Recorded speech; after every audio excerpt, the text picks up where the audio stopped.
Bom, então hoje vou falar sobre a linguagem de programação Rust, né? A nova queridinha aí. E por que vou tentar passar um panorama assim de como ela funciona, né? Do porquê ela foi criada. Vou apresentar um pouquinho de código e falar sobre alguns exemplos aí, né? Do porquê ela está sendo considerada a nova queridinha aí do mundo de desenvolvimento, né? Ela vem crescendo bastante nos últimos anos aí. E todo post que eu fui pesquisar, todo lugar que eu fui procurar, tava lá, tipo, Rush, a nova queridinha, todo mundo falando que ama ela. Então, vou tentar passar para vocês o porquê disso.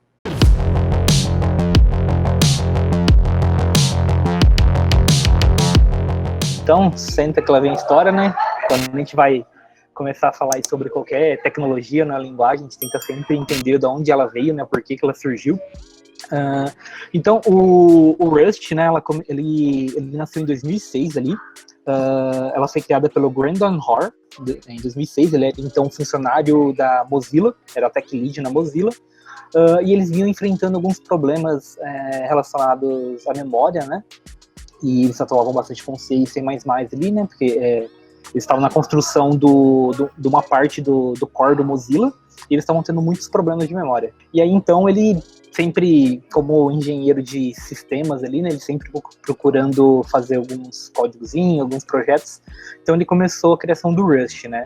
E aí junto com o Brandon Leach, né, que é o criador de JavaScript, né, e fundador da Mozilla, eles começaram a trabalhar nessa linguagem, né? Hoje, ele não está mais no projeto, depois de acho que 2 anos, se eu não me engano, ele teve burnout, e ele acabou saindo do projeto, e ele foi trabalhar na Apple. E lá na Apple ele meio que ajudou um pouco na criação do Swift, então Swift tem um dedinho de Rust aí, só que ele não quis mais ser líder de projetos. Ele falou assim, cara, sou dev, curto codar e ser líder não é pra mim. Então ele não está mais no projeto. Eu não achei nenhuma referência se ainda ele contribui com o Rust hoje em dia, mas tipo, a própria Mozilla, né, através do Mozilla Labs Research lá, acabaram adotando o projeto e dando sequência, né? Hoje em dia quem cuida é a Rust Foundation, né? E é formada por um grupo de empresas que tem utilizado bastante o Rust no dia a dia. Bom, aqui por 5 anos, né, consecutivos na pesquisa lá do survey, né, do Stack Overflow, o Rust ocupa o primeiro lugar de linguagem mais amada pelos desenvolvedores. Então, pode ver aqui que ela está em 86%, em segundo lugar está TypeScript aqui, até no passado era Python, mas TypeScript também está crescendo bastante. Mas, tipo, isso prova, assim, que Rust, ela tem tido um papel muito importante na vida de vários desenvolvedores, né, a galera tem curtido bastante. Para vocês terem uma ideia, essa pesquisa é feita com 65 mil desenvolvedores do mundo inteiro, né, então, tipo, é muita gente, assim, né, e é feito geralmente com grandes empresas e tudo mais. Então, por que ela foi criada, né, primeiramente? Então, a linguagem ela surgiu, né, para corrigir alguns problemas que a gente chama de problemas de nível de sistema, né? Primeiramente, né, a Rust ela foi criada ali para trabalhar com sistemas de baixo nível, né? Então, quando a gente está falando, tipo, o que a gente usa para programar, tipo, o nosso sistema operacional, tipo, algumas bibliotecas que a gente utiliza para conexão com banco de dados, bibliotecas de rede, isso são tudo criado com linguagem de baixo nível, né? E geralmente a gente vê muita galera falando de Assembly, C e C++, né? Kernel do Linux, utilizando C e C++. Então ela foi criada para corrigir problemas desse tipo de sistema, né? Que são considerados, quando a gente fala de linguagem de programação, a nível de sistema, né? E assim, o grande problema que ela veio tentar resolver aí era a questão de gerenciamento de memória, né? Quando a gente está trabalhando em linguagens de alto nível, geralmente a gente não se preocupa muito com questão de memória ali, porque quem cuida disso é o garbage collector, né? Geralmente essas linguagens têm o garbage collector, que é uma função ali que ela pega, roda de tempo em tempo e limpa toda a memória do nosso sistema, né? Liberando essas memórias, né?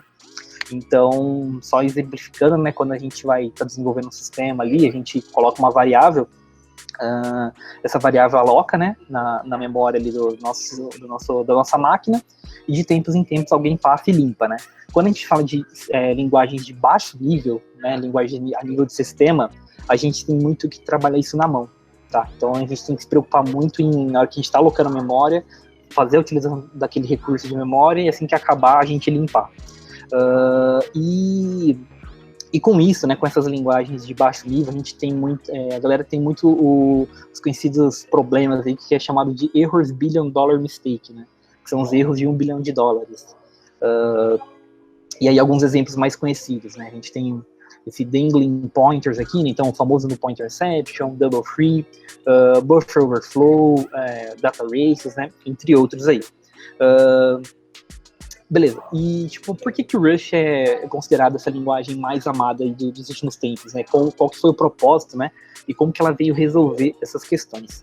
Bom, então a Rust, né, ela não tem o garbage collector, e ela não tem sem o garbage collector, né, sem a necessidade de ter que controlar a liberação dessa memória. Fortemente chipada e por inferência, então ela não tem nulo, nenhum defined. Rust é multiparadigma, então a gente consegue trabalhar com N paradigmas com ela. Não existe um runtime, né? Então, quando a gente está trabalhando com Java ou .NET, né, elas são linguagens compiladas, né, elas geram um binário, mas esse binário é executado em cima de uma runtime, né, que é JVM ou o próprio CLR do .NET. No caso, o Rust não tem runtime, ele compila e já gera o executável ali. Então, tipo, quando você compila ela para o Windows, ela vai gerar o ponto .exe, e quando você compila para ambientes Unix, ela vai gerar o ponto .sh ali. E ela é multipropósito, então até 2018 ela foi uma linguagem construída, né, somente para trabalhar a nível de sistema, então trabalhar com sistemas embarcados, redes, CLIs, né, sistemas operacionais, e a partir de 2018 a galera começou a evoluir a linguagem para que ela atendesse outros tipos de sistemas, né? Então por isso que a gente fala que hoje ela é multipropósito. Então a gente consegue construir web, consegue construir APIs, frameworks, games. O mundo de games tem utilizado muito o Rust. Estava vendo uma notícia que o fundador, né, da empresa que desenvolveu o God of War, lá eu não lembro o nome dela, ele disse que por 20 anos ele sofreu construindo games com C e C++, e a partir de agora ele não vai sofrer mais utilizando o Rust. Então, sistemas desktop, sistemas operacionais embarcados, né, machine learning, cripto e blockchain.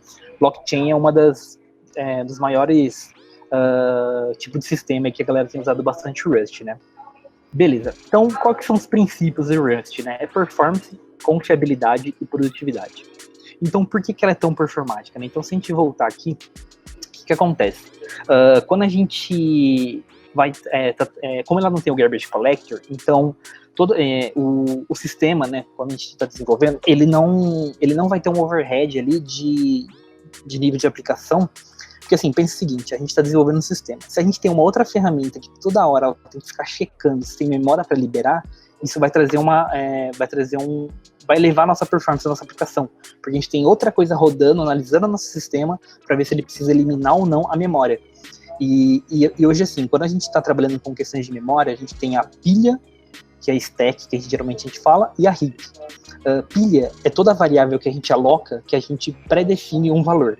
Então, a pilha, ela é sempre assim, ela é como se fosse uma pilha de pratos. Então, a última a entrar vai ser o último processo a sair, e essa pilha, né, essa alocação de memória que a gente tem nas nossas máquinas ali, ela vai ser, quando a gente fala de pilha, a gente está falando que ela foi pré-alocada, então ela tem um valor. Então, se eu coloquei uma variável, essa variável vai utilizar, tipo, o número 5, ela vai alocar, e ela sabe que ela tem que alocar um espaço referente à quantidade de bytes que ocupam o valor 5 lá, né? E quando eu estou trabalhando com a heap, o heap é quando eu não tenho a noção de quanto essa minha alocação de memória vai precisar. Então, quando a gente está trabalhando com array, que é o array dinâmico, que ele pode crescer e aumentar, a gente geralmente trabalha com a heap. E a heap, ela vai alocando onde tem espaço. Então, ele vai procurando ali no meu sistema, no meu processador, na minha memória, onde eu tenho, e ele vai alocando, totalmente desalinhado. E aí o garbage collector, né, para a gente ter liberação de memória, ele vai procurando esses espaços que não estão sendo mais utilizados e vão limpando. Só que isso gera um problema de performance muito grande, porque ele tem que ficar procurando quem que ele pode ou não, porque pode ser que daqui a pouco eu vou ter um trecho de código que vai usar aquele espaço de memória. Então o Rust, né, sem o garbage collector, quando ele roda, quando ele compila nossa aplicação, ele já tem uma noção de em que momento ele vai ter que limpar. Então, assim, o Rust, ele sabe que ele vai alocar aquele ponteiro, aquela memória no meu sistema, e ele sabe que hora que aquilo não vai ser mais necessário. E na hora que ele não for mais necessário, ele já limpa. Então não tem nenhum processo rodando para verificar se ele precisa limpar ou não. Ele, no momento de compilação do nosso programa, ele já sabe exatamente que momento que ele precisa limpar aquela memória. E com isso ele trouxe uma questão, um grande melhora de performance. Outro ponto é que o Rust, né, ela é uma linguagem concorrente também, né? Então, em algumas linguagens, o que acontece? Quando a gente está trabalhando com espaço de memória, a gente está trabalhando com multithread, essa memória ela pode ser alterada por qualquer tipo de nossa thread. Então, qual que é a treta? Se eu estou rodando aqui o meu programa na thread 1, tem a thread 2, aí a thread 2 vai tentar alterar aquela memória, só que a thread 1 também está rodando e vai tentar alterar naquele momento. Isso gera alguns problemas de segurança. E é aí que tem alguns problemas tipo, a galera consegue fazer scale injection, várias tretas, assim, nesse sentido. Então, com o Rust não tem isso. Rust, ele, em threads, ele só consegue ler variáveis, né? Ler os ponteiros, ele não consegue alterar. Então, isso trouxe uma questão de performance e confiabilidade muito boa. Aí, eu já meio que entrei na questão de confiabilidade aqui, né? Então, o Rust é considerado uma linguagem muito segura também, nessa questão de confiabilidade, porque você não consegue compilar a aplicação se ela tiver com erro. Então, tipo, não vai ter null, não vai ter um defined, nenhuma variável você consegue trabalhar com ela sem ela ser declarada anteriormente.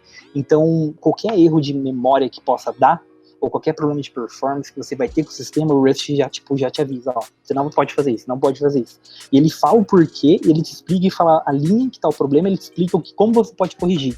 Então, por isso que a galera tem gostado muito, porque ela traz uma confiabilidade de que, mesmo que o cara, tipo, às vezes não conhece tanto de linguagem desse tipo de programação, né, que é de mais baixo nível ali, o cara, tipo, não vai errar, entendeu? Porque o próprio compilador vai corrigir todos esses erros possíveis aí que pode, tipo, ocasionar esses erros de $1 bilhão. Então, por isso que a galera fala bastante da questão da confiabilidade. E a gente tem a questão da produtividade. Então, como eu falei, o compilador, ele já te avisa se você está errando ou não.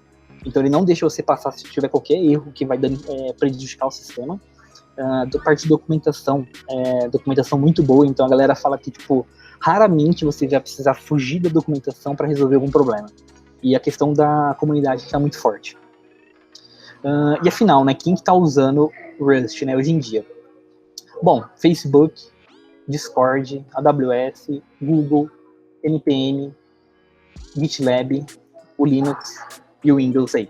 O Windows começou há uns 2 anos atrás, eles começaram a ir em busca, né, de novas linguagens para começar a melhorar o desenvolvimento lá do Windows, né? O que acontece? Eles começaram a fazer uma pesquisa e eles viram que 70% de todo patch de atualização do Windows é referente a problemas de memória. E testando o Rust, eles conseguiram eliminar, tipo, em 80% esses problemas. Então, tipo, por causa daqueles princípios de Rust, na hora que o cara tá codando ali, ele já previne todos esses problemas que a Microsoft tem tido durante esses anos com esses problemas de memória.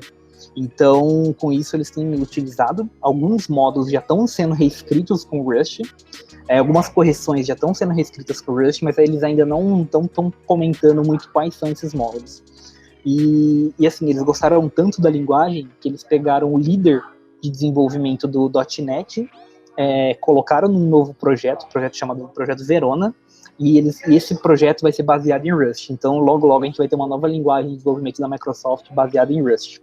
Pra você ter uma ideia do nível do Facebook, né, a grandeza que eles estão, desde 2006, né, eles começaram a utilizar Rust. E por que eles estão utilizando?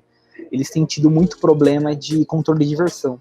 Então, pela quantidade de commit que eles têm, quantidade de atualizações que eles têm diariamente, eles começaram a ter muito problema de performance referente a controle de versão. Então, tipo, e com o Rust eles conseguiram resolver esses problemas, e aí eles montaram um comitê de Rust dentro do Facebook para começar a disseminar para os outros desenvolvedores.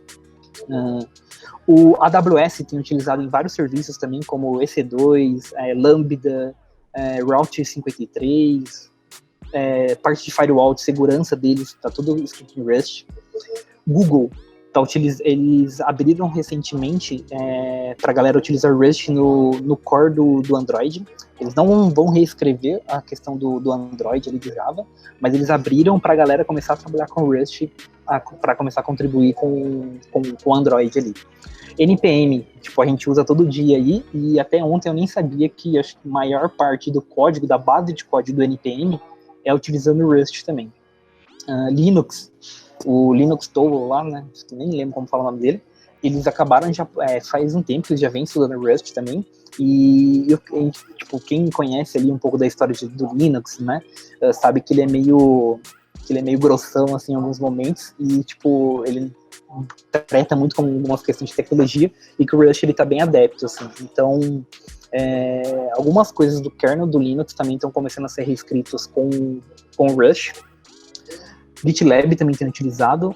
O Discord, eu estava lendo um tempo atrás, né, que o Discord estava tendo muito problema de performance no quesito de notificação. Então imagina o seguinte, toda vez que a gente manda lá no canal um here, ele vai notificar todo mundo que está naquele canal e vai, tipo, se você leu ou não, ele vai marcar ou desmarcar. Eles estão tendo muito problema com performance relacionado a isso. E até então estava escrito em Go. E aí eles começaram a estudar Rust, mudaram para Rust e, tipo, aumentou a performance muito. E aí a galera está adotando agora o Rust. Outro ponto também que eu estava vendo uma pesquisa, que um grupo italiano fez uma pesquisa lá de quais linguagens utilizam menos energia. Então eles fizeram vários testes e o Rust gastou. Então o Rust é a linguagem que menos necessita de energia para executar os programas. Tentei passar um pouquinho aí sobre o Rust, né, por que a galera tem gostado tanto, tem adorado. Então, assim, como eu falei lá no começo, né, todas as publicações que eu li, a galera, tipo, tá adorando demais o Rust, porque a gente consegue ter uma linguagem de baixo nível com uma escrita de linguagem de alto nível. Então, não sei quem que lembra aí da faculdade, quando ia trabalhar com C lá, que era mó chato, que era bem verboso, era bem chatinho de trabalhar, né? Então, tipo, muita gente desistia, não gostava, né? Eu não conheço ninguém que quis ser programador C, né? Eu sei mais aí por causa da linguagem em si, né? Mas o Rust, então, ele tem a performance do C e C++, em alguns momentos até ganha da questão de performance, tem uma boa confiabilidade, uma boa produtividade, porque ela, a partir de 2018, ela começou a se tornar uma linguagem para ser utilizada até em programas de alto nível, né? Então, a galera tem utilizado aí. Mundo afora tem utilizado bastante. Aqui no Brasil, eu estava vendo que a Pagarme e a Stone estão contratando o dev que sabe Rust já. Bom, então vou mostrar um pouquinho de código. Vocês estão vendo aqui a tela, Tona? Show. Bom, galera, então assim, quando o Rust, né, como toda linguagem hoje em dia, né, ele tem um gerenciador de dependências dele, o gerenciador de pacotes, né, o CLI dele, e o CLI dele é chamado de cargo. E quando a gente vai começar uma aplicação, né, então a gente dá o cargo. Não vou falar sobre como instalar o cargo aqui, a documentação é bem simples de como instalar, depois vai ficar na referência do vídeo, né, ou eu posso passar. Então, cargo new, sei lá, hello 2, que eu tenho um ali já. Ele vai gerar aqui para mim, cd hello 2. Então, se a gente abrir aqui, ó, o hello 2, pode ver que ele gerou a pasta src, ele gerou esse cargo.conl aqui, né? Aqui são onde ficam as dependências, e aqui é como se fosse aquelas questões do package JSON mesmo, né? Que é o nome do pacote, a versão, os autores, a edição. Aqui dentro, então, a gente tem o src, todo o arquivo Rust ele termina com .rs, e isso aqui é o main do Rust, né? Toda linguagem compilada, ela sempre tem um ponto de entrada, né? Então, quem mexeu com Java, .NET, lembra lá da função system, print, system, não sei o que, main lá, nem me lembro mais de Java, mas sempre vai ter um ponto main start, né? Então, por toda a função, ela começa aqui com fn, o nome, parênteses, né? E abre e fecha aqui. E print ln aqui para dar o nosso hello world. Então, para a gente dar o nosso, vou executar aqui, né? Cargo run. Ele vai rodar aqui, ele vai compilar, né, nossa aplicação, vai ver se não tem nenhum erro ali e retornou o hello world. O que acontece? Quando ele compila aqui, ó, ele pega e joga aqui, ó. Debug, aqui, ó. Aqui, ó, tá vendo esse hello 2 aqui? Esse aqui é um arquivo .sh. Se fosse no Windows, seria um arquivo um executável, né? Então ele compila e gera esse arquivo aqui. E aí, então aqui a função, eu criei alguns projetinhos aqui para mostrar mais ou menos como que é a questão de variável e tudo mais. Então vamos começar aqui com as variáveis, vou mostrar aqui para vocês. Então assim, o Rust, né, ela é uma linguagem tipada, né, e ela é uma linguagem imutável. O que acontece? A gente não consegue mudar uma variável no tempo de execução aqui, né? Então, tá, aqui ó, então tipo no Rust, ó, que nem eu declarei minha variável, let, i é igual a 5, printei ela, e logo em sequência eu tô tentando reatribuir o valor, mas como ela é imutável, eu não consigo fazer essa reatribuição, né? Isso aqui em JavaScript a gente tem bastante lá, mas em Rust a gente não vai ter, né? Então ele já tá dando um alerta aqui pra mim, ó, que eu não posso alterar o valor dessa variável. Mas eu consigo fazer isso. E como? Através aqui do mult. Então aqui, ó, se eu pegar aqui, ó, eu declarar a variável com esse mult aqui, eu consigo alterar o valor. Então se eu dar um cargo run, opa, tem que salvar.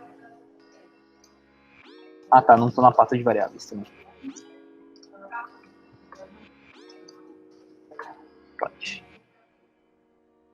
Então lá, o valor era 5, depois eu mudei e ele virou 6. Outro conceito interessante do Rust, né, que ele tem a questão de shadowing. Então, assim, eu não consigo alterar uma variável, né, quando ela é imutável, né, para mim alterar eu tenho que jogar o mult, mas tem uma outra forma que eu consigo trabalhar alterando esses valores, né, que é através desse shadowing, que é a questão de sombreamento. Então aqui, ó, tá vendo? Eu declarei x é igual a 5, aí depois let x é igual a x mais 1 e let x é igual a x vezes 2. Então se eu dar um cargo run, não salvei de novo, boa. Tô aprendendo Rust ainda. Ah lá, o valor é 12. Então o que acontece? Eu declarei minha variável, joguei o valor de 5. Aqui eu tô declarando novamente uma variável, minha variável, então ele destruiu essa variável, criou essa variável com um novo valor, entendeu? Questão de data types, né? Então a gente tem os inteiros, a gente tem o float, char e string, a gente vai ter booleano. E o bacana é que, tipo, aqui quando a gente está trabalhando com inteiro, a gente tem o signed e o unsigned. Então a gente consegue falar se a gente vai trabalhar com valores negativos ou positivos. E uma coisa bem interessante é que quando a gente compila o nosso programa ali e cria uma variável, do tipo inteiro ali, se a gente está num processador 32 bits, ele vai ter a alocação de memória de um processador de 32 bits. Quando a gente está tendo um processador de 64, ele tem a alocação de memória de um processador de 64. Então, bem interessante isso. Então, a gente tem questão de float, questão de booleano e tudo mais, né? Beleza? Questão de array, isso é comum de qualquer linguagem. Questão de funções, né? Então, se a gente vem aqui, ó, posso declarar funções aqui fora, né, e tá utilizando aqui dentro da minha chamada. Quando eu quero retornar um valor, eu preciso sempre falar de qual valor eu vou estar retornando. Então, eu quero retornar um i32 aqui, né. Então, um número positivo, ele vai retornar aqui, ele sabe que essa função me retorna um inteiro. Questão de argumento, sempre a gente tem que passar também o tipo da variável. Beleza? E aqui a gente tem questão de estrutura de controle. Então não foge muito do que a gente vê no dia a dia também. O if e o else, diferente do JavaScript, né, que a gente consegue colocar aqui, tipo, if número somente, que é aqui, tipo, o número 5 lá, ou quando o número tá nulo, ele sabe que é falso. Aqui não, a gente sempre tem que ter um booleano, então ele tem que sempre representar um true ou false. Então ele sempre tem que checar, tipo, número é igual a 0, número dividido, não sei, por 4 aqui no caso, é igual a 0. Então ele sempre tem que ter uma expressão booleana, não é igual no JavaScript. Outra coisa que eu esqueci de falar em variável, mesmo ele sendo uma linguagem tipada, ele também é uma linguagem por inferência, né, que a gente fala. Então se eu estou passando o número 3 aqui, essa variável vai criar como o i, né, 32 ali, né, e dependendo do meu processador ele vai jogar o 64. O que mais? While, normal, a gente tem o while, a gente tem o loop aqui, né, que seria o nosso for. Deixa eu ver o que eu tenho mais aqui.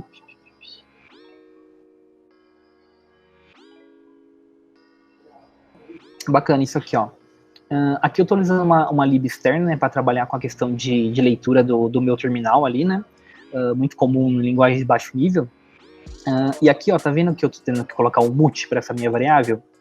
Por que eu tenho que colocar um mut, né? Porque essa variável, ele vai criar a variável, mas ela vai ser mutável, porque ele está esperando um valor que está vindo do meu prompt, né? Então eu não pré-defini essa variável. Então eu vou ter uma alteração. Então ele pré-define essa variável como um valor fixo lá, só que eu vou alterar depois na hora que eu colocar o meu comando ali no terminal, né? Então, quer ver, ó? Deixa eu rodar aqui. CD game. Ó, adivinha o número, digite seu palpite. Então aqui ele fez a alocação da memória, né? Só que como ele está esperando o meu valor, por isso que eu tive que colocar multi ali. Então 3, lá, você disse 3. Beleza? Bom, acho que isso de código, assim, é bem isso. Para fazer essa apresentação, né, principalmente essa questão de código, eu li bastante documentação deles, é muito boa, realmente. Então eu comecei a ler lá, estudar, é muito boa. Bom, e acho que é isso, não tem muito mais o que passar, tipo, só que é uma linguagem muito foda, realmente, assim. A galera tem usado muito mais questão de blockchain, ela, por todas essas questões de confiabilidade, performance e tudo mais. Então, e é uma linguagem que tem evoluído e crescido bastante mesmo, assim. Tipo, e todas as pesquisas, né, como tá lá Stack Overflow, alguns outros insights, o Rust tem tido uma crescente muito boa aí. E todo mundo tem apostado realmente como uma linguagem do futuro aí. Como uma linguagem que vai ser base também para outras linguagens do futuro, né? Como o C é base para algumas linguagens que a gente utiliza hoje em dia. E é isso, galera. Acho que não tem mais nada que falar, não. Até o momento, né? Estudando Rust, eu comecei a gostar de alguns outros assuntos que ela trouxe ali, né? Que geralmente em linguagem de alto nível a gente não tem. Então essa questão de concorrência, de thread, de variável, que pode dar problema de segurança, eu nem sabia que tinha essas tretas, eu achei muito interessante. O conceito de System Programmers, né, que são essas linguagens, também eu sabia que a galera usava isso, mas não entendi alguns conceitos. E então a ideia é que logo a gente tem alguns vídeos aí mais baixo nível aí para explicar essas questões, né? Porque até então, tipo, a gente tá ali no JavaScript, né? Só que a gente nem sabe o que roda por baixo, né? Como que o JavaScript executa. Então, logo a gente vai ter outros vídeos aí, beleza? É isso, galera. Tem uma pergunta, crítica, sugestão?